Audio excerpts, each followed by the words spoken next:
I'm just going to start out with a basic preamble. It's just going to be an Sure. introduction, then I'll start with questions. This is Chris Hummer on March 26, 2014, at the Law Office of Gabriel Gutierrez Jr. with Gabriel Gutierrez Jr. This project is entitled the Voting Rights Oral History Project, part of the Voces Oral History Project. Thank you, Gabriel, for taking the time to join us today. You're welcome. I just want to start out with some basic questions. So, growing up in Austin, what was the environment like in the 40s and the 50s? I was born in 1938, and of course I've lived here all my life, except for military service from 1956 to 1959. Other than that, I've lived in Austin all this time. And in the 40s, 50s, of course, it was, residual segregation, discrimination, worse against blacks, of course, and then against Mexicanos. And at that time, there were very few other Hispanics. Now you find Hispanics, other than Mexico, you find them from Nicaragua and Honduras, Latin America, South America, rather. So there's a lot of other Hispanics, and at that time, we were all Hispanics were Mexicans here in Austin.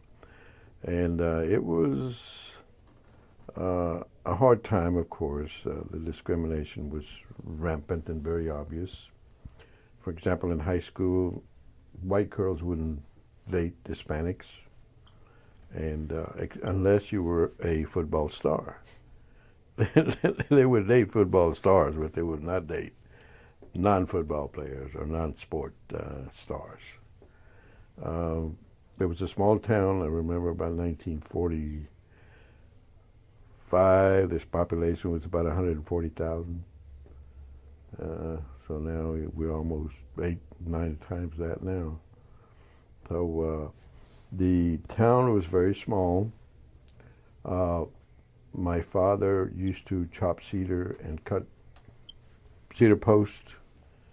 Chop cedar, that's what we call a cedar chopper. And of course, built ranch fences and buy pecan crops and gather the pecans at the various places throughout central Texas. There is a ranch here in west of Austin called the Gaines Ranch. And in that, my dad used to chop cedar at that ranch and chop just about all the cedar in that 3,000 acre ranch. Mopac goes through it now, but at that time it was just raw land, no houses, nothing out there. So, and it was hard work, chopping cedar and building ranch fences and doing that type of work. Did you ever help your father out with any of that work? Yes, I remember starting out when I was about 8 years old, trying to pull cedar posts up a steep bluff in the cedar breaks around the Archie Patton Ranch. It was a big ranch also in just west of Austin. How long did you do that for, and did you work with siblings or anything like that? Yes, my two half brothers they never lived with us except when they were very young, Lupe and Marcelino. But my sisters, my sister under me, Nancy, Narcisa, and other sister Flora, and my brother Tomas, we used to go in the wintertime. In the fall, my dad would take us out of school for about 2 months in November and December and go gather the pecan crop because it would be ripe for thrashing and picking. And we would stay out of school for 2 months, and then we'd have to go back to school and get caught up. And that was very hard, very hard. And luckily we were fortunate to go to a school, Becker School, that was pretty much controlled educationally and administratively by, and the students, the parents were parents, war veterans primarily. And they really were interested in getting their kids educated. So that there was a lot of competition when I was in elementary school. And that helped me. That helped me and my sisters get educated. And because it was very competitive. I remember in the second grade, I made the highest grade, and a little guy named Charles a white guy started crying because his parents expected him to be number one. That's how competitive it was. And we had a lot of graduates. A lot of those schools I went to school with me followed through in junior high, then high school at Travis High School, and a lot of them became very successful professionals. One of them, particularly, being Dr. Mitchell Wong, who is what do you call it, ophthalmologist, very successful, and many other people. The mayor, Shelley Laughingwell. His name then was Shelley. Now it's something else. But he and I went to elementary school and junior high school together. So anyway, I enjoyed my high school, and we also had a teacher. All the teachers were very accepting of Hispanics, the Mexicanos. There were a few in junior high that were not so good to Hispanics. And in Travis High School, when Travis High School opened in 1953, many of the teachers that were teaching on the east side escaped by coming to work at Travis High School. And Travis High School opened with about, 90% Anglos and 10% Hispanics or something like that. But some of the teachers were mean to the Hispanics. They didn't care to teach them. They were hostile, very hostile. Some of them, not all of them. And the teachers that followed through from the junior high school, Fulmore, that were very sharp, treated us very good. I remember a teacher in junior high school, Miss Luther, who pointed out that the history books that we're reading on Texas history did not point out that there were Hispanics, Mexicanos, or Tejanos that actually fought in the Texas Revolution. The textbook didn't mention Navarro and Seguin and other heroes of the Texas Revolution, and didn't mention that there were Hispanic Mexicanos in the Alamo, defending the Alamo. But anyway, I'm glad she was a very good teacher, and I'm glad she pointed it out to the students. Now, all of those facts do appear in history books, but at that point, it was ignored. Just going back to your family and growing up, your father pulled you out of school for 2 months, but were your parents really supportive of you getting the education in the 10 months you were in school, and did they push you in a way? My father and mother had no education. As a matter of fact, my father was born in Liberty Hill, and he was raised around Marble Falls and Johnson City, out in the hill country. And when he first went to school in the first grade, he was stoned. He had to run because the white boys threw stones at him. So he never went to school. My mother was born and raised in Weberville, which is east of Austin. And there was a lot of cotton picking fields out there because the Colorado River makes two bends and leaves a lot of fertile soil for cotton growing. And the first bend was Hornsby Bend. And then the second bend was, Hornsby and, I can't remember the other one. But anyway, there were a lot of Mexicanos that came in from Mexico, some to escape the Mexican Revolution, and others to look for jobs, of course. And my mother was born there in 1906 in Weberville, and she was raised there picking cotton. And so she was more encouraging of us getting a good education than Dad. Dad was pretty neutral. As a matter of fact, when I was 12 years old, he wanted me to quit school and help him raise the rest of the kids. And my mother said no, and I told him, hey, I want to go to school. So he backed off. Were you the oldest child? I was the oldest child from the full siblings, Mom and Dad. And my mother had two older boys that were half brothers, but they didn't live with us when we were growing up. Okay. Other than working on the fields for 2 months of the year. What was it like growing up in your neighborhood? What games did you play? Who did you hang out with? And what activities did you participate in? We had it was a pretty mixed neighborhood, primarily in South Austin, immediate South Austin. We lived at 1300 South First, 1301 South First Street, behind the deaf school. The deaf school is east of us, west of Congress, but east of South First. So pretty isolated, but still, I got out and played sandlot football, baseball with the kids, and we played games and hide and seek and stuff like that when we were little kids. When I was in junior high, I played some football and basketball, but I was not a very good athlete. So anyway, then when I got to high school, I played some what's called B team football, and I was kicked off the team because the coach was racist, and he got on one of my friends for supposedly he made a mistake and he ran the wrong route in practice, and he got on his ass. And I told the coach, blah, blah, blah, and he threw me off the team. So that was, I could have been a pro. But anyway, I was off the football team and played some junior high school basketball team, but I wasn't very tall and I wasn't very strong. So Do you remember what you told the coach? I don't remember. I don't remember. I just told him that he was wrong, and that was it. Were a lot of other Hispanics at the time facing that kind of treatment from him? Yes, yes. And did a lot of them end up quitting the team because of that? Yes, except the star. His name was Xavier Guerrero, Gueda, fantastic athlete. And of course, the coach loved him,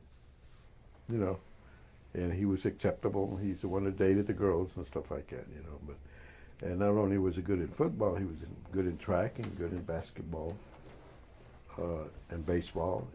Fantastic athlete. He still lives in Austin. I see him every now and then. Yeah.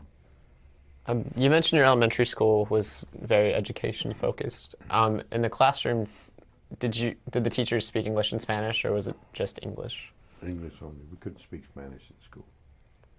Did you speak Spanish at home or English at home? Primarily, I didn't know any English when I started elementary school. Neither did my sisters. So that we had a first grade teacher named Miss Denny, and I had her in the first grade, and I failed the first grade. The second grade, guess where I got? The same one. And but she knew some Spanish, and she would say like "Vámonos pa la casa," like let's go home after school was over. Or at noon she'd say "Vamos a comer." But we didn't know. We had to learn the hard way. Could you describe how difficult that might have been to assimilate into that at first? I'm sure it was kind of frustrating as a child to only speak Spanish and then come into a classroom and fail and have to attempt the next thing. Well, what I did what helped me when I started school, my dad had bought me a book in Spanish, Spanish. And knowing Spanish, Spanish is what do you call it, literate language or something. The sound is the language, and you can learn how to read Spanish at least very easily. So I learned Spanish by reading this book, and then I knew how to spell the words based on my knowledge of Spanish, and that helped me learn English. Yeah, learning I finally skipped the second grade to the third, and then by the fifth grade, I made all A's and 13 A pluses. So probably the top student at Becker at that time. So by that time, you really felt comfortable with it? Very comfortable, yeah. Okay. I'm sorry, I should say. When you moved on to, it doesn't sound like the elementary school was segregated. Did you ever go to a segregated school in your time in Austin? No. Were some of your friends in segregated schools at that time? The closest segregated schools in Austin was a county school. It was called the Colorado School District in Del Valle. And kids my age was segregated into a barn-looking type of school at the corner of 71, Highway 71 and 183 South. And then those kids were finally integrated when I was in junior high, and they started going to Fulmore Junior High with us. But they were segregated. And I guess it happened about the time when Delgado versus the Bastrop in the school district was integrated by court order in 1948. And that happened, that district court was here in Austin that declared the Bastrop in the school district was discriminating against my Hispanics. And as a result, some of the local school districts started integrating, that were segregating previously, started integrating Mexicanos. But the Austin Independent School District, and I checked the records when I was involved in that law school and the segregation law school suit against the school district here. I went back and checked the records, and the earliest high school graduate was an old friend of mine that graduated in 1932 from Austin High School. So since that time, they were integrating Mexicanos into the school district. In high school, your group of friends, was it a diverse group? Did you mainly hang out with Hispanics? How did that kind of work for you back then? It was pretty difficult. The white boys just wouldn't. They liked to hang around with a good friend of mine, John Trevino, who used to be the vice mayor here of Austin about 10 years ago. And he was a good football star, and they catered to him, and he hung around with some of them. But I was ignored. I wasn't a football star, so. But anyway, even though I made the good grades, that didn't matter. So anyway, it was pretty uncomfortable, except I did hang out with some boys in the neighborhood that were Anglo, but mostly with my Hispanic friends, Mexicano friends. Most of us went to church together, so from that we were friends and hung around, went to the movies and played football and stuff like that. Were relations ever hostile at any time, or was it just you kind of ignored each other if y'all weren't in the same group of friends? Well, I had a few football fights at school. Fights at school, but mostly in the elementary school. And I don't think there was so much segregated discrimination as just hostility. Individual boys just don't like other boys, and that's it, But, yeah. Do you remember a time growing up that you were discriminated against at any time? Yeah. I remember when I was 11 years old, I went to a barber shop. I was barefooted. They ran me off. I said, no, we can't take it. But and I don't know if it was because I was barefooted or not, but I was run off. How did that make you feel? Well, not very comfortable. Yeah, I felt anguished, but when you're growing up in a discriminatory atmosphere, you get to where you develop a tough skin, and you expect that to happen, So I wasn't surprised, but I was hurt. Looking back on it, I know there's still some discrimination and segregation, but how tough do you think it is on children to have to develop a thick skin like that in an instance, to deal with that at such a young age? Some kids that I grew up with took it very hard, to the point where they're still affected by it. But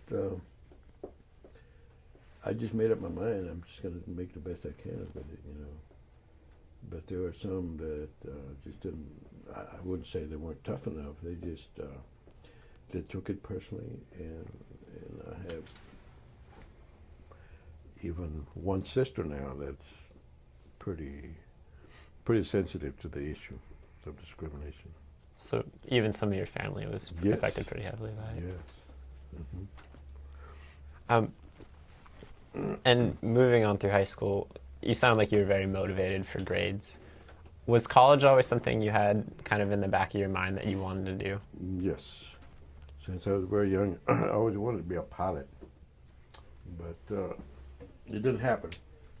I mean, when I was in the military, I was an airman, and they offered some captain that was my commanding officer, said he would try to get me into OCS school, Officer Candidate School, where you become a warrant officer in the Air Force, and then I could go to pilot school, become a pilot. But I would have to re-enlist 5 years. I said, nope, I'm not so much for being a pilot. I said, no, I couldn't do it. I just didn't like the military. Did you go directly into the military after high school?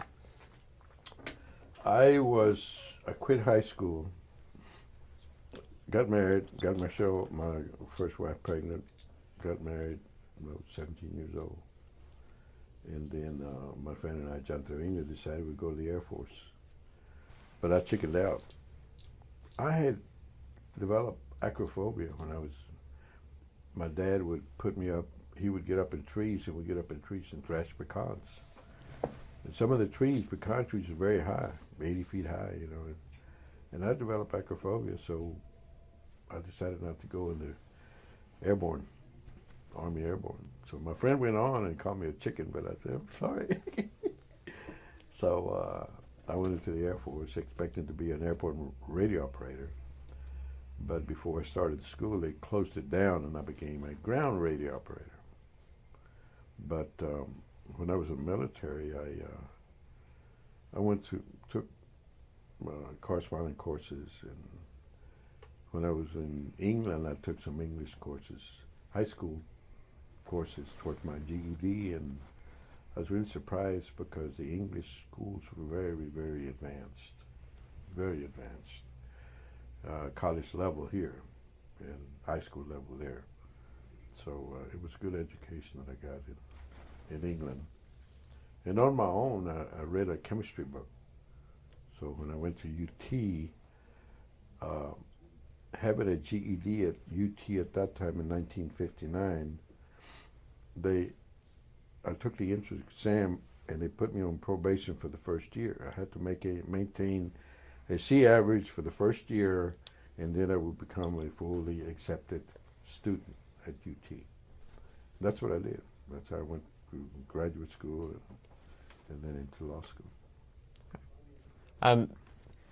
How long did you end up serving in the military? And you sounded like that wasn't necessarily your favorite thing in the world since you didn't want to necessarily enlist, No, but what was that experience It was like? very boring and very, it wasn't a good experience at all. And a lot of sitting around doing nothing, taking commands from guys who didn't know anything, educated, very ignorant, and you couldn't suggest how to do things to them because they'd take offense. So I got out. I was in there 3 years, 9.5 months. Did that experience inspire, like, I'm assuming sitting around doing nothing, did that inspire you anyway to just like kickstart yourself and go back to school? Oh yes, very much so. I was very motivated when I got out. At what point during that experience did you decide that I want to go back to UT? Do you remember? Probably all along since I was in high school. That did not die. The reason I joined the Air Force is because I couldn't support my wife and the oncoming boy that was born, so I joined the Air Force. Okay. And but after that, after I got out of the military in August of 1959, I applied at UT, and they accepted me, and I started working for the post office in October of 1959 as a clerk, and I was getting paid $2 an hour, which is very good at that time. And so I worked that plus overtime, and I started University of Texas in January of 1960, and went on, and I continued to work full-time at the post office while I was attending UT. So sometimes I would go full-time, 12 hours, or sometimes I would go attend less. How difficult was the college experience for you? It sounds like you were working 50 or 60 hours a week, supporting a child and getting your education at one of the better universities in the country? It was very difficult, but I enjoyed it. That's the main thing, you know. I enjoyed getting educated, so I was motivated, and didn't stop me. Where do you think that motivation most stemmed from? Oh my God, probably mostly from my mother than my dad. You know, my dad was a hard worker too. Yeah, he worked hard, and I just got some encouragement from relatives, cousins. I remember a man when I was in junior high school named Evelio Villarreal, who was a pharmacy school at UT, and he was a good friend of my dad. And my dad told him about me, and we had some discussions about going to college. And he gave me a set of encyclopedias, an old set of encyclopedias, and I enjoyed him. He was a very good man, and he became a pharmacist and went to his hometown in San Angelo, and he was a pharmacist there for many years. Did you read the encyclopedias from cover to cover? No, I used to read other books cover to cover, like Time magazine and Popular Mechanics. I used to like Popular Mechanics. Were you the first member of your direct family to receive a college education? Yes. Looking back on that, how proud does that make you, and that you can push your children to do the same thing now? Yeah, well, very proud. I mean, my mom and dad went to my graduation ceremony at law school. They were proud of me, and it, you know, I tried to get my daughters to go. One became a lawyer. Rebecca went to Texas Tech Law School and did very well. Okay. When you were on campus, did you participate in any student organizations or anything like that? I didn't have time. I just didn't have time. I wish I could have belonged to them. I would have made better grades. You know, a study group, especially in law school. But I was working full time and just didn't have time for it. And were you active in protests about educational rights or anything like that during that time, or is that something you even had in the back of your mind? I've always been conscious of the discrimination and how it affects Mexicanos and Hispanics with respect to jobs and employment, you know, and education, of course. And when I was still in law school, I became somewhat involved in the civil rights movement with some of my local friends like Gonzalo Barrientos and Richard Moya, John Trevino, others. So that when the issue came up by 1968, the Department of Education, U.S. Department of Education, came to Austin Independent School District, and they inspected the schools and decided, they made a ruling by the Department of Education that Austin had the Independent School District had to integrate the elementary schools in East Austin. And the school district, there was a lady named Wilhelmina Delco, a black lady, who I thought was going to help us. But see, one of the big problems we had during those years of discrimination is that Mexicanos were insistent that they be called white when they were issued a ticket. Instead of Hispanic or Mexican, they wanted to be identified as Caucasian or white. Okay? And that was pretty prevalent throughout the state of Texas, I guess, and maybe the country. But Wilhelmina Delco turned against us and said, well, since you consider yourself white, you will be used to integrate the black schools in the east side, the elementary schools. So the school district voted to integrate the poor black schools with the poor brown schools. So, you know, blind leading the blind. So we formed a movement, an organization in the east side that protested that, and we sent a letter to the Department of Education telling them that there was no sense in this because it's not helping us or helping the blacks. You're just integrating two deprived minorities. And the Department of Education agreed with us and said, told the school district, you will integrate with white students. And then we went round and round, and then finally we filed a lawsuit. And the lawsuit went back and forth, you know. I don't know if y'all studied the issue, but it went to the Fifth Circuit 3 times, I guess. It went to the Supreme Court a couple of times, and until finally the Supreme Court said, you know, told the Fifth Circuit, you will integrate or enter an order of integration of the schools in Austin. And the schools were integrated. However, by the time what happened is the Republican administration took over, of course, the presidency and everything else. And I don't remember, I think it was 1980, 83, 80 something. The school district filed a suit through their lawyers. And they declared, the local judge declared that the schools were unitary.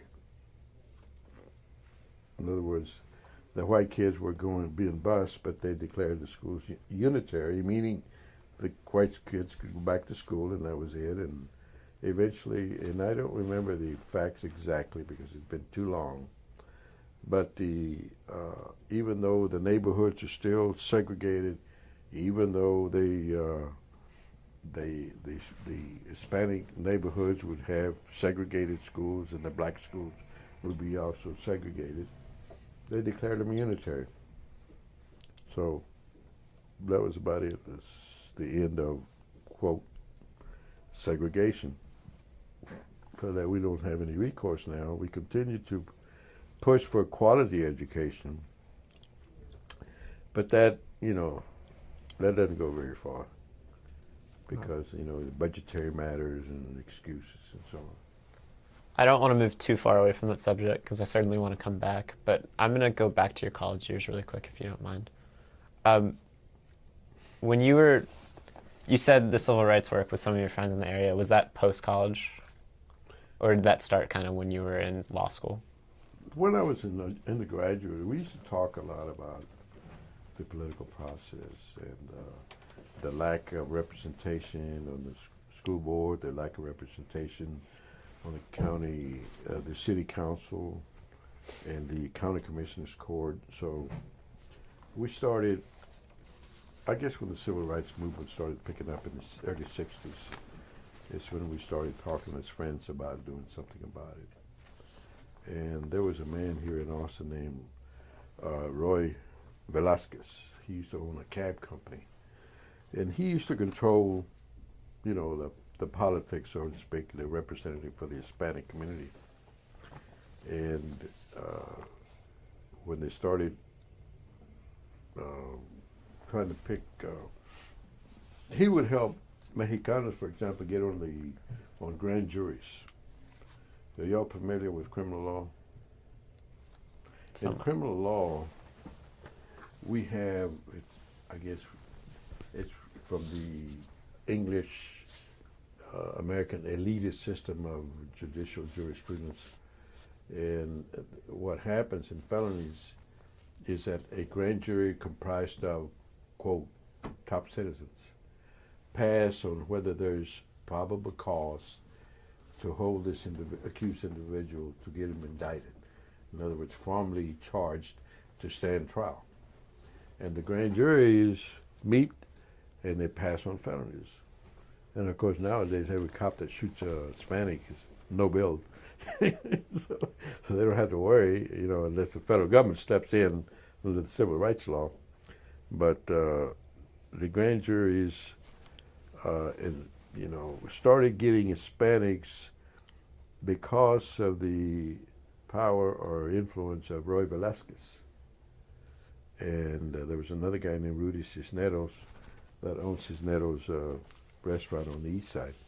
Both of them are dead now, but both of them were influential in getting Hispanics appointed to the grand juries. Were these people you looked up to when you were at that time? Yeah, pretty much so, but they were a little better educated than the rest of us, you know, the average. Did you ever interact with them in any way? And they ever maybe push you to go to law school at the time, or was that kind of the inspiration for you to attend law school?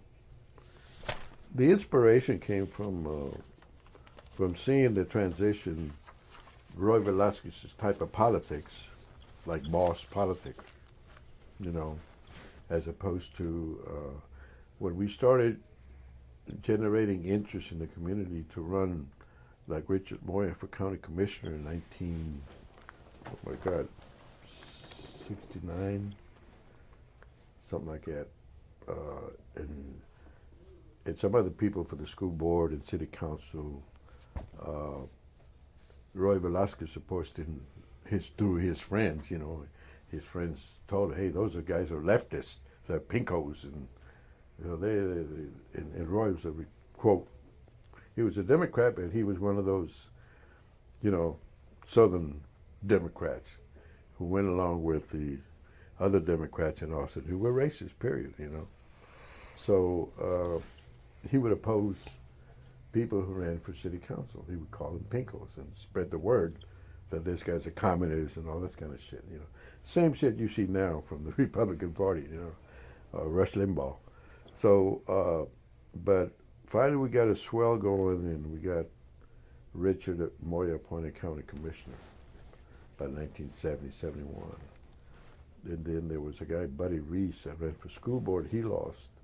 And then finally Gus Garcia ran about 1972 for the school board. We got him elected. And then later on, John Trevino got on the city council, and so on. And it's been pretty successful. But it's a success, political success that has its limitations, you know. Like when Gonzalo Barrientos went to run for Congress, all the, quote,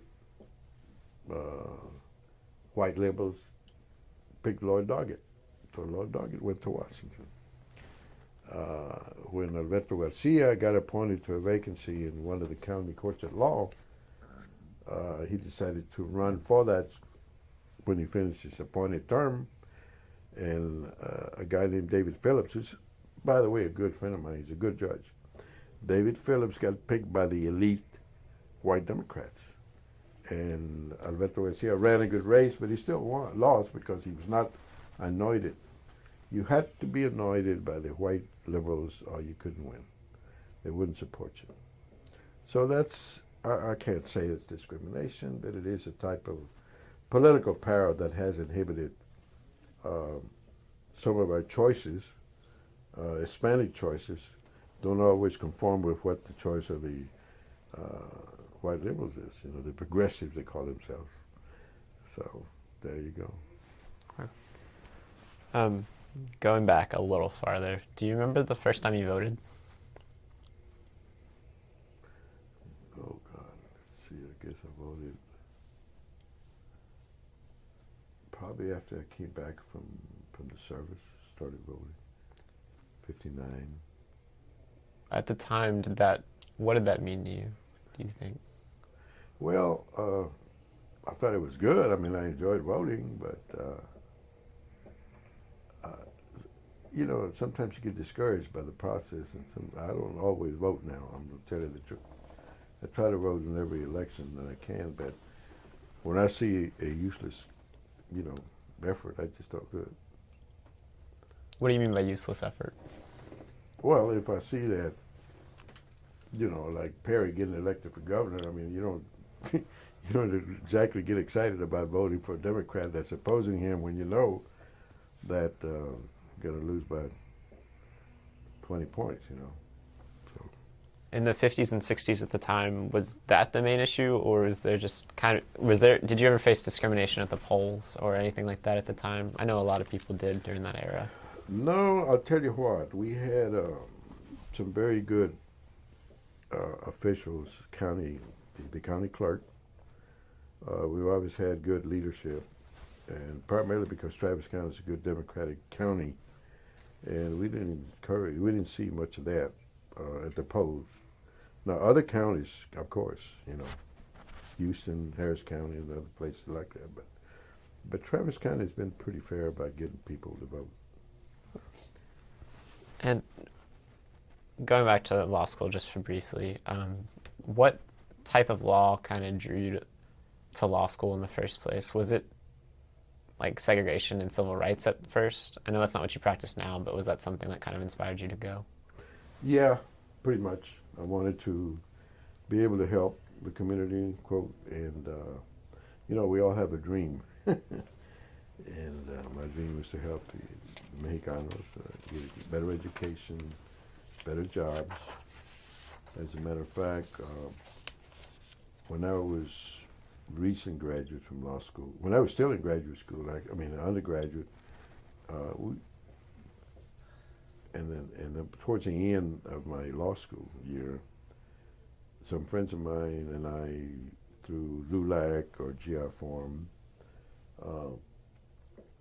visited some banks about hiring Mexicanos. We talked to the presidents, or we talked to the Human Relations Department, or what have you. And of course, the excuse was, "Well, we don't know any that are qualified." That's the first issue they would ring up, and I think we'd like to see an effort by y'all, and we got them encouraged. We got them to where they were agreed to pursue an affirmative action plan, and eventually we got to where they started hiring Mexicanos. And this was you and a group of friends in undergrad? Hmm? This was an undergrad with you and a group of friends? Towards the end of my undergrad, 64 through 69, something like that. I graduated law school in 67. So in those years, we were doing that type of thing, and it helped. Eventually, it didn't happen right away, but it helped. Was it just you and some friends really being passionate about the subject and working towards it, or were you a part of an official organization at the time? Well, it was primarily me and a guy named a friend of mine, Ernest Perales, and who's a lawyer now named Alberto Garcia, who helped. We developed some plans and went to those. We used the organization plan, but it was primarily us who influenced the organization to permit us to, quote, represent the organization and go approach each presidents of the banks and so on. How did you get involved with that in the first place? Just joined as a member. Okay. As an Hispanic, Mexicano, LULAC, at GI Forum. Of LULAC, I was a district director, of a certain area of Central Texas and so on. And this is just a basic employment question, but could you take me through your just employment history as a lawyer and what kind of law you currently practice now? Yeah. When I got out of law school, I opened up an office at the Westgate building, and it was mostly empty. I hardly saw any clients, and it was very difficult, And then finally, I got some loans from one of the banks to help me through. But and there was one lawyer, an Anglo lawyer, banker named Raymond Johnson, that was very sympathetic and very helpful in getting loans from the banks. But you had to scout around and look for somebody who would loan to us Mexicanos. He was one of them. Most of the banks would not make loans to Mexicanos at that time. So anyway, I worked on my own for a while, and then in January, I got a job offer from the district attorney. Tom Blackwell was the district attorney. He offered me a job. This was January after you graduated? No, it was January. Yeah, you're right. Sorry. Because I graduated in September of '67. So in '68, this guy offered me a job, and I started working as an assistant district attorney. And a few months later, I learned why he hired me, because he was running for district judge. And that's fine, because he turned out to be a very good district judge. And I worked for him, I guess, that year January till about September. And then there was another guy named Bob Smith who Tom Blackwell ran and got elected to district judge. Bob Smith ran for DA and got elected. And when he got into office, he because Blackwell was appointed to fill the vacancy, the empty vacancy, sometime in September. So Bob Smith was appointed to fill the vacancy of Tom Blackwell in the district attorney's office. And there were three guys, I think, that Bob Smith didn't like. I was one of them. So he called me in the office and says, "You're not my ideal of a district attorney." I had never done anything wrong. I was a good prosecutor. But anyway, I said, "Bob, thank you. Bye-bye." And then... Why don't you think he liked you? Was it just your personality doesn't get along, or do you think it was a little bit of discrimination? I found out he was a racist. Anyway, and then a year later, he decided to run. A couple of years later, he decided to run for district judge against a lawyer named Hume Cofer. So I gathered up my friends and told them about Mr. Smith, and we supported Hume Cofer, and Hume Cofer won. That was my revenge. But anyway, after working in the DA's office, and I got released by Bob Smith, I joined a VISTA organization that was helping vistas develop programs so vistas would go out in the poverty communities to help poor people develop housing and apply for grants and stuff like that. So I worked there from I guess January 1969, and I worked for them for about close to a year.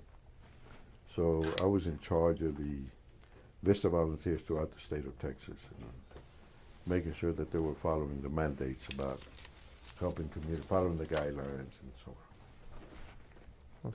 After that, I started private practice in about October 1970. 69, 70, about January 70, I opened up an office.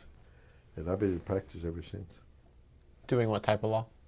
Primarily criminal law in the beginning, and then I branched out and did real estate and eventually personal injury.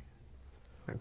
Though right now, with my 40-some-odd years experience, I handle divorces, adoptions, real estate, personal injury, child custody, child possession, and so on. Early in your career, I know you eventually worked on the Texas Education Agency case, but was desegregation an important issue even like when you started? Segregation? Desegregation. Oh, yeah. Desegregation was very difficult for the Mexicanos because you had the jury segregation, which is by law against blacks, and then we had to establish the de facto segregation against Hispanics, not by decree but by practice, So it was difficult, and luckily we had. There was a lawyer from San Antonio, I guess he was San Antonio, named Gustavo Garcia, who was a great lawyer, civil rights lawyer, and. There was, I guess in 1948 or something like that, there was the Hernandez case where some guy veteran, had been denied being buried in the cemetery for whites, so he fought and he won that case on civil rights issue. And then there was a Delgado case in San Antonio and Bastrop in 1948 about, Delgado versus Bastrop in the school district that I mentioned earlier, where the school was ordered to desegregate with respect to Hispanics. Now, the blacks were not included in that until, of course, 1954, the civil rights case, and I forgot the name of it, but anyway, there were several cases that had established precedents so that when we filed our lawsuit against the law school here, there wasn't a question about it, except that the local judge, Judge Roberts, denied us, saying we were not discriminated against. But it was very obvious because, I'll tell you some of the facts. In 1935, most of the Hispanic Mexicanos, I keep saying Hispanics because it's pretty generic now, but at that time it's Mexicanos. The west of town,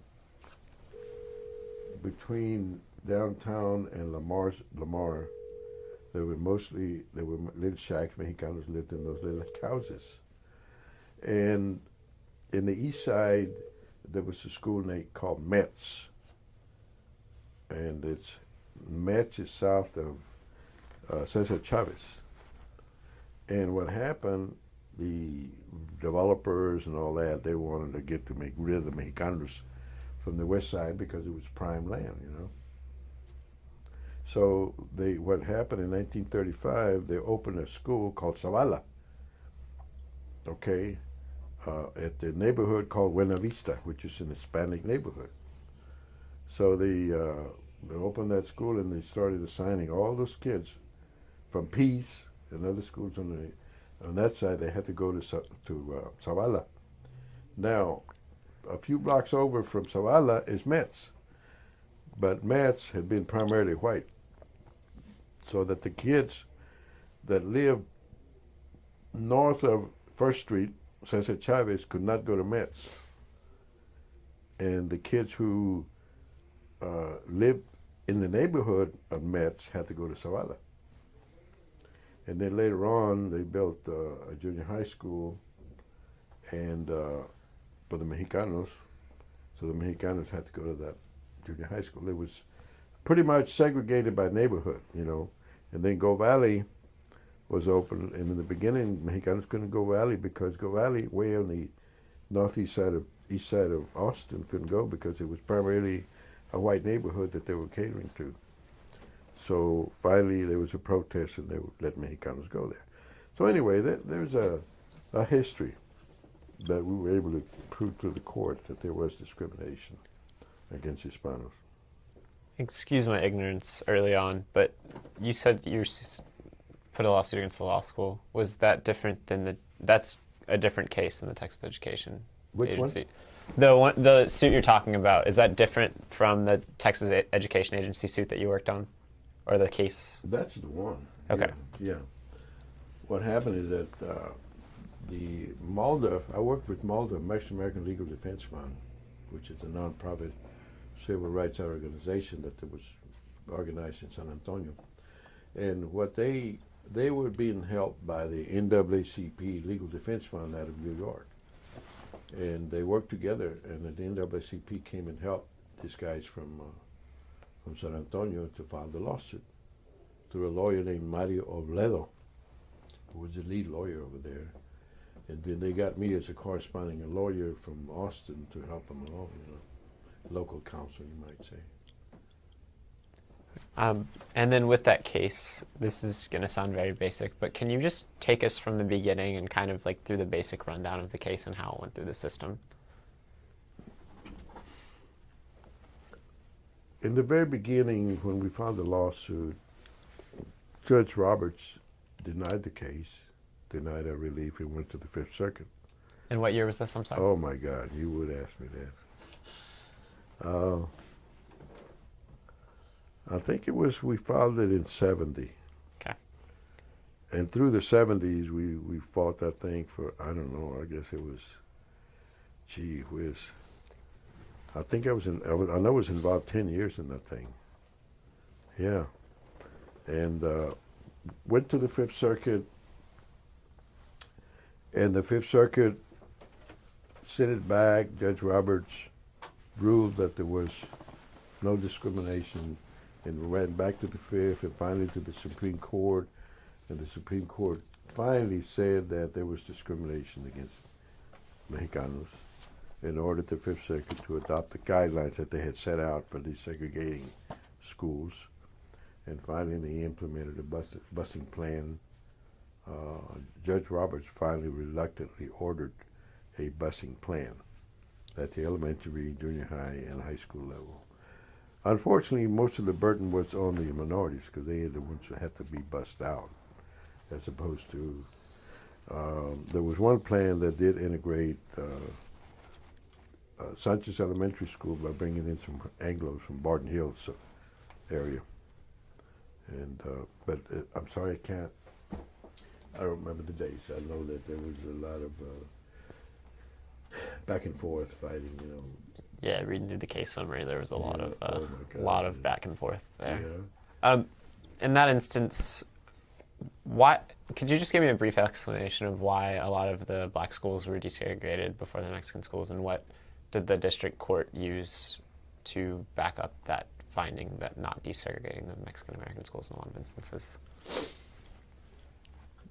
Well, by the time the Supreme Court in '54 ordered desegregation and the integration of the blacks, there had already been progress by the Hispanics.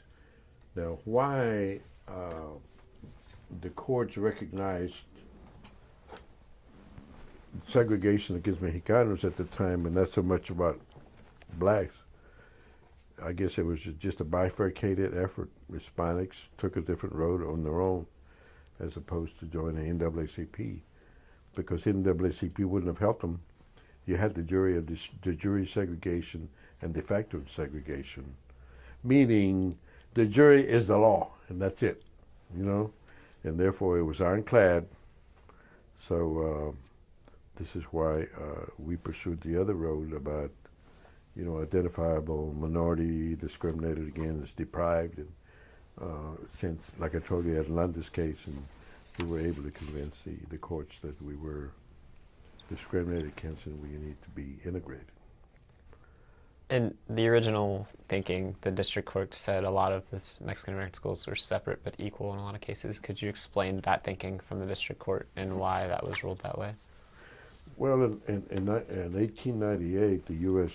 Supreme Court ruled under Plessy v. Ferguson that separate but equal was okay. And that was the law until 1954 with respect to blacks, you know. And we were able to overcome that in some respects, that decision on de facto segregation against Hispanics. And why did it take the blacks, after Brown v. Board of Education kind of got past Plessy versus Ferguson, but why did it take Mexican Americans a little longer to have that ruled, especially in Texas in some areas?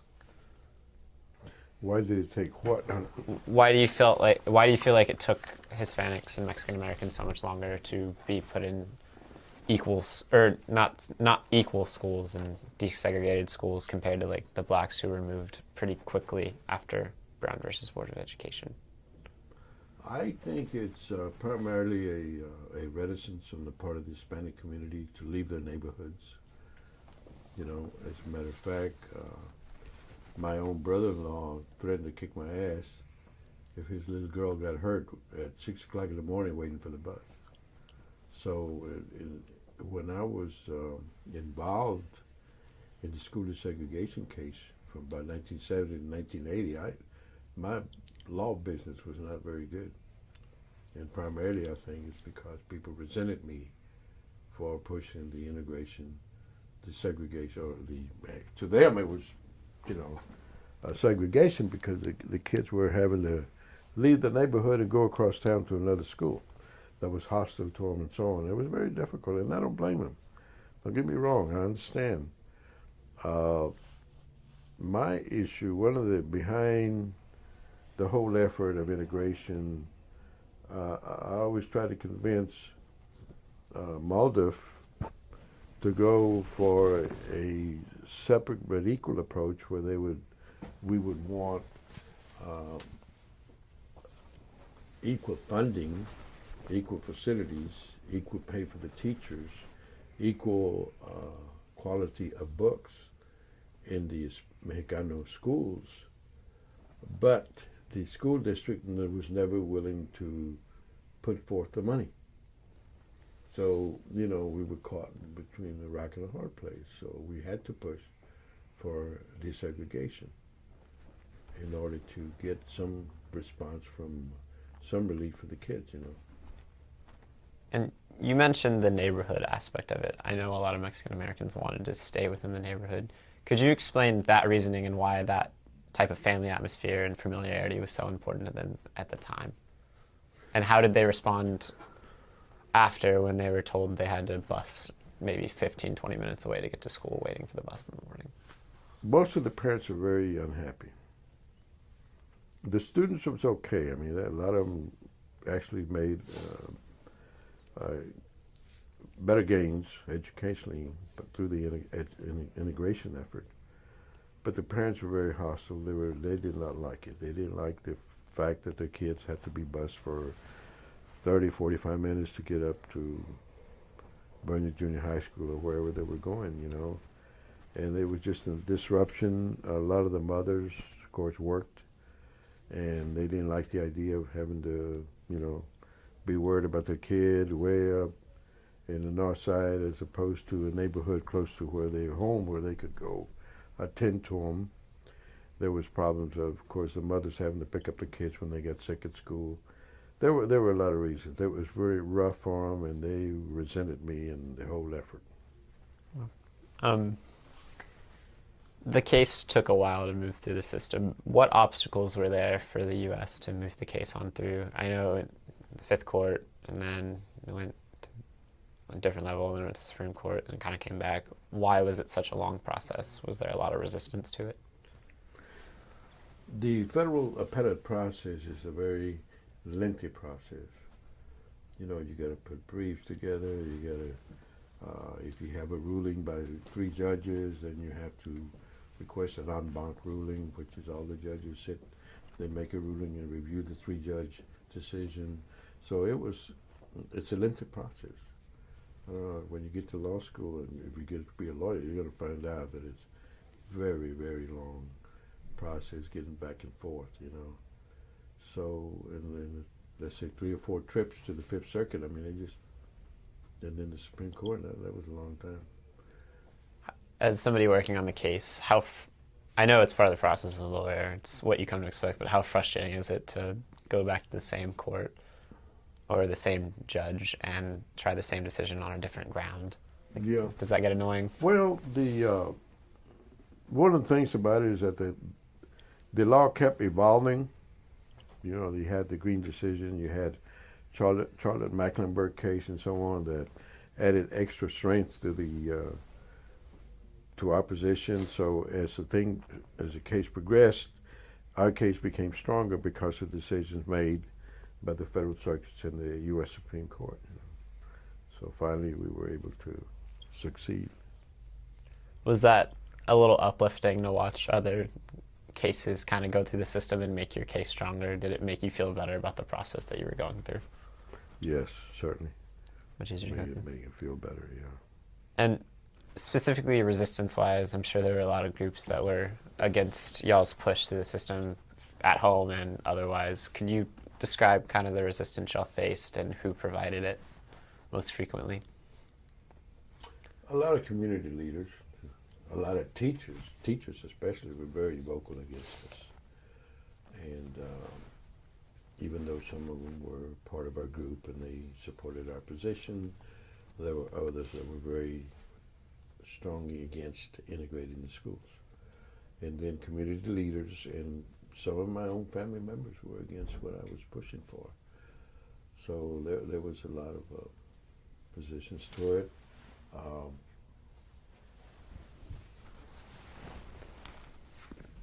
And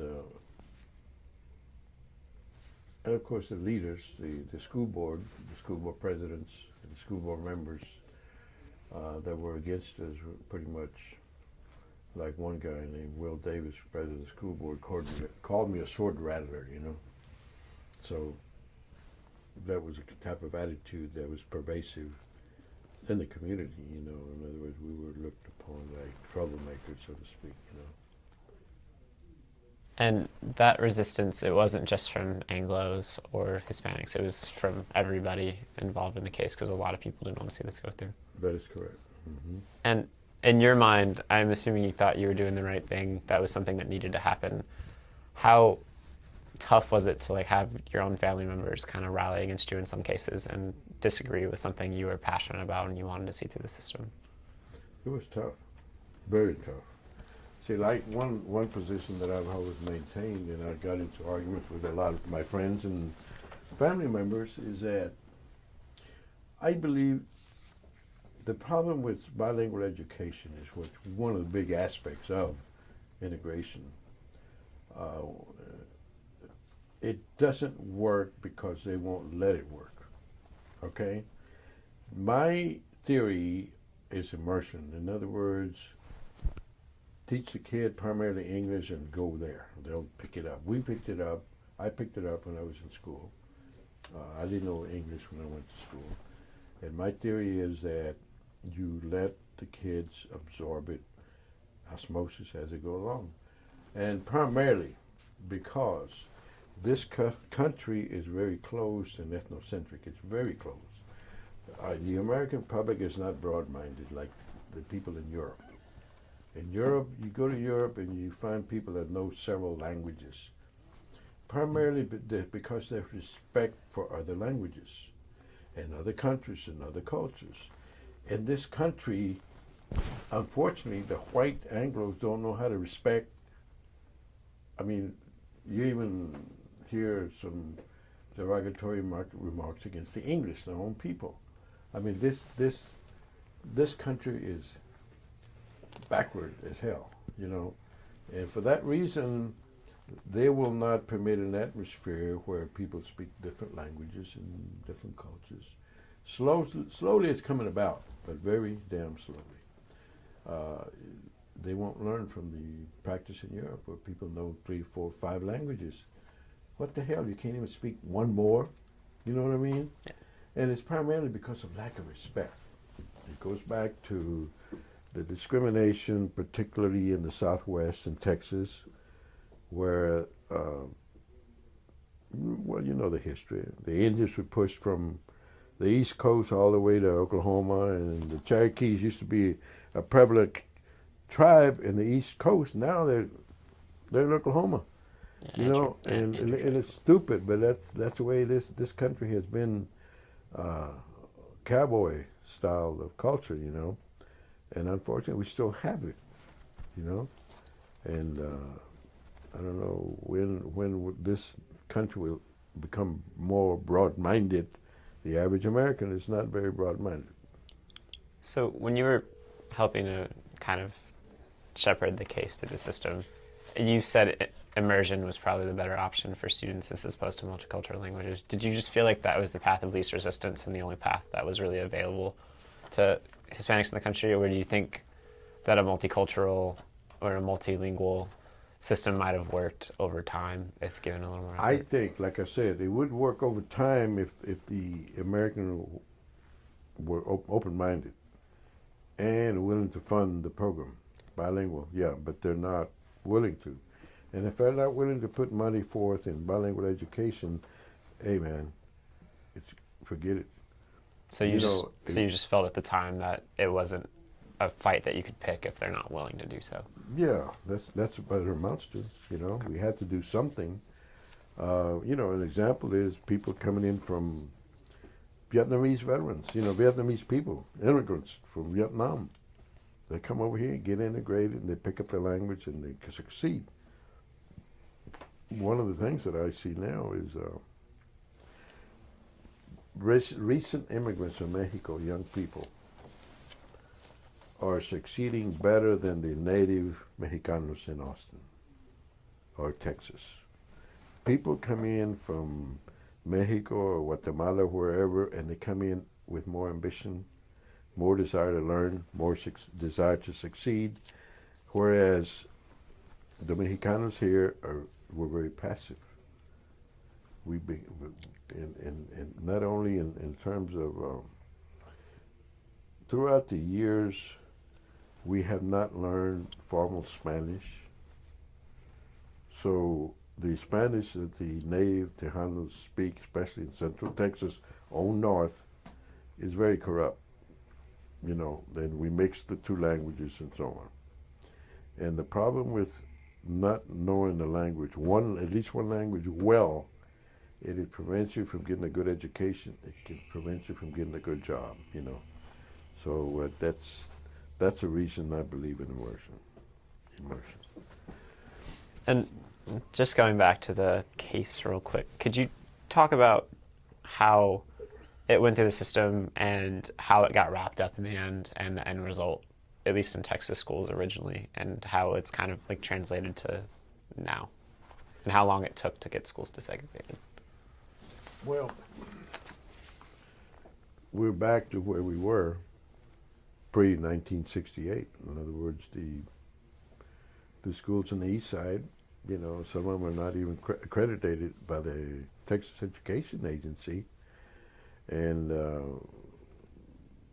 primarily because of deprived neighborhood, deprived families, and economics and health, and we're back to square one. And I'm going to go back in time a little bit. I don't want to keep you for much longer. I have a couple more questions. But as far as Austin goes, what was the effect of segregated schools? I know you said there weren't a ton in the area, but how did it affect the environment when you were growing up, and especially during the case that you worked on, Texas Education Agency? Well, I think it helped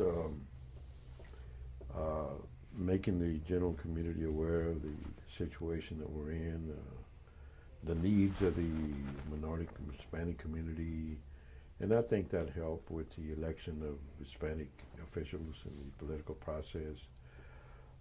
Unfortunately, it sort of faded out, and we have a complacent electorate now. We don't have the enthusiasm, the drive that we had back in the late 60s, early 70s. And I think it's because of lack of education, lack of ambition, lack of drive in the community. When you say complacency now, what do you think that's coming from a specific generation, or do you think it's just stemming from kind of you had your rights and now you don't have to fight for them, and now they don't care as much because they're there and they didn't have to experience what people that lived in the 50s and 60s had to experience as far as discrimination goes? It's a complacency, I think, that comes from, I guess, culture. Primarily, Christmas time, you eat tamales and you listen to football and drink beer. And you do barbecue. And that seems to be the principal objective for weekends for most of the families in Austin and the Chicano community. In other neighborhoods, like some of the immigrant communities, Hispanos, Puerto Ricans, and other cultures, other countries, people from other countries, there's more ambition. There's more desire to succeed. And in the Mexicano community, there doesn't appear to be an urgency for that. And what can be done to change that? You seemed like you were a very self-motivated person growing up. Do you think it'll just take more people with self-motivation, or is it something systematically or generationally that really needs to be altered for Mexican Americans? Well, I'll tell you what. I have many friends who don't belong to the Catholic religion. They're Protestants. And in the Protestant religion, those guys that are Protestant tend to succeed better than the ones who are Catholic. So I say that the Catholic Church teaches complacency, teaches turn the other cheek, it's God's will, and so that people become defeatist, and they lose their ambition or don't see the need for educating themselves. And I think I blame, even though I'm Catholic, I blame the Catholic Church for that to some extent. Not the full extent, but I think the Catholic Church has a lot to do with it, and primarily because in society, you have institutions in which you have an influence of which direction those institutions take and how they get involved. The Catholic Church is one institution in which the people have, the Catholic members have very little say so. You donate on Sunday, they make a collection, second collection, sometimes they collect a third. You don't know where that money's gone, the Vatican or where. You can't decide to build another church. You can't decide to build a camp for the kids on Lake Travis unless the diocese lets you do it. So that if there is no decision process, no mechanism in which they learn the structure of making decisions that count, in the very institution that you're closest to, then eventually that's going to affect you, your way of life, and so on. And that's why I think that's one of the aspects of our culture, the Catholicism, that helps us from getting ahead. Okay. I just want to switch gears slightly back to the Texas Education Agency Act. You stopped working on it. What year did you stop working with the case? Was it the late 70s or early 80s? About 1983, something like that. Okay. Looking back on that time now, it was a pretty influential case in Texas for a while, and it had maybe not the effect that everybody wanted, but it certainly made an impact in the Texas education system. How meaningful is it for you to have worked on a case like that in your career and can tell people you work with that you really made an impact on civil rights in the area? It's an unknown, I think. Yes, I'm satisfied with what I did. I'm satisfied with the effort. I'm not satisfied with the results, okay? I don't see much residual impact today of those efforts, even though I'm satisfied, and some of the friends that I knew at Texas Education respected what I was doing, and they thought it was a good thing to do. Of course, there were administrators, and they got paid by the agency. There were, administrators, but yet their opinion, I respect their opinion, and I think they respect me for what I was involved in, and the rest of the guys that helped me out, And does anything in particular from the case or the trial process resonate with you in 2014 that maybe didn't necessarily have the same effect in your mind in the 70s when you were working on it?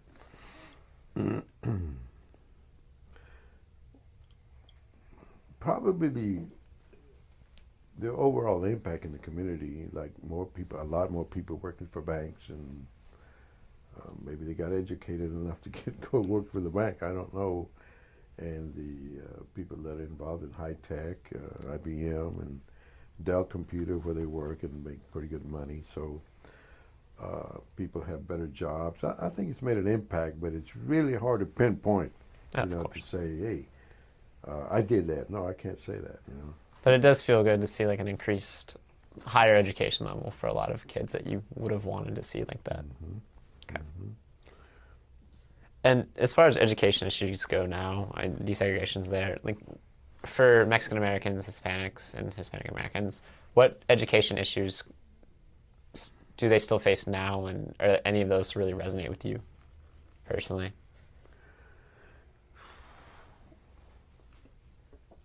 I think it goes. The big problem we got is the lack of control by the parents, a lack of encouragement by the parents to get the kids educated.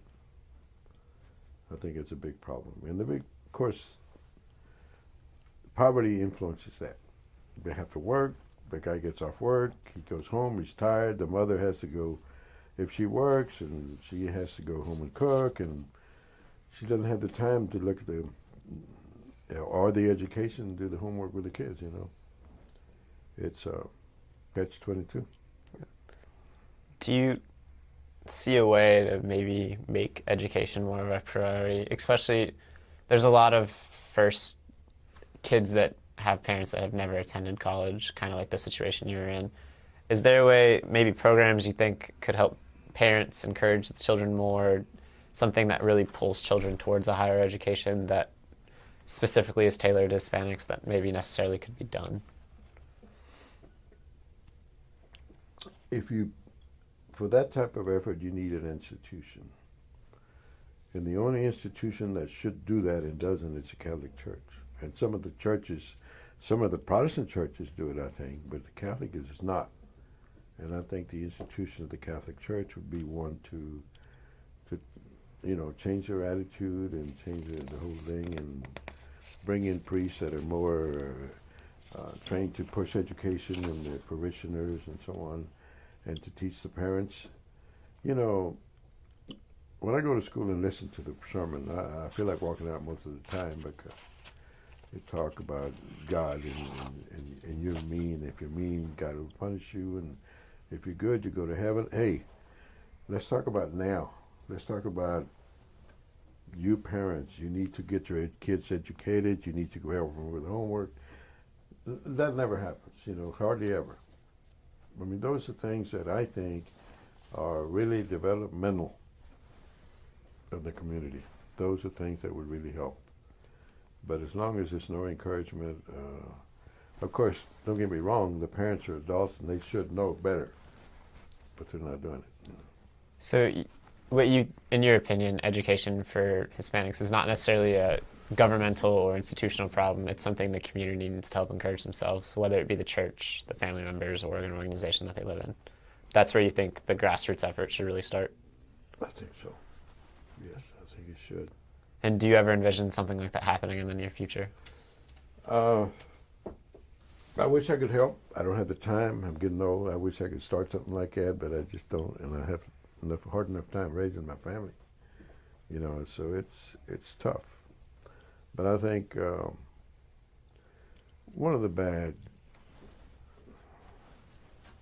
aspects of American education is that we get too much education with respect to succeed, financially.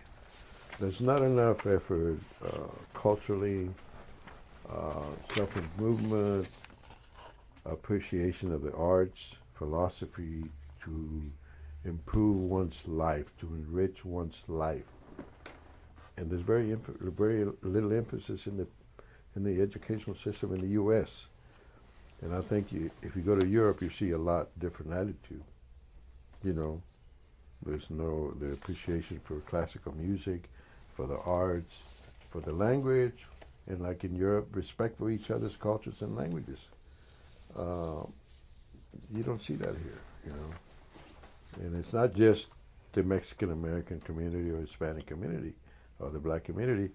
It's the whole country, that's not into self-improvement, self-enrichment.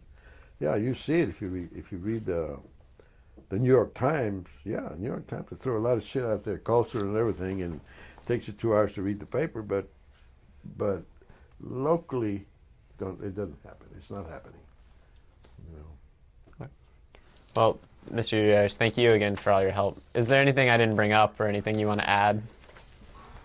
No, that was probably the most important part of my speech about enriching one's life, appreciation for life. And I feel very happy with my life, and I enjoy my life, and I wish everybody else would enjoy it too. Okay, well, perfect. Thank you so much for taking the time to talk with us today. We really appreciate it. Okay, I appreciate it. Well, I'm sorry I didn't have much detail for you with respect to the school desegregation case. It's been a long time, and I've not have forgotten about it, but I've moved on with my life to try to make a living, Oh, I totally understand. And it was interesting, super helpful in a lot of places, and I'm glad you took the time to talk with us today. Okay. Oh, I guess I gotta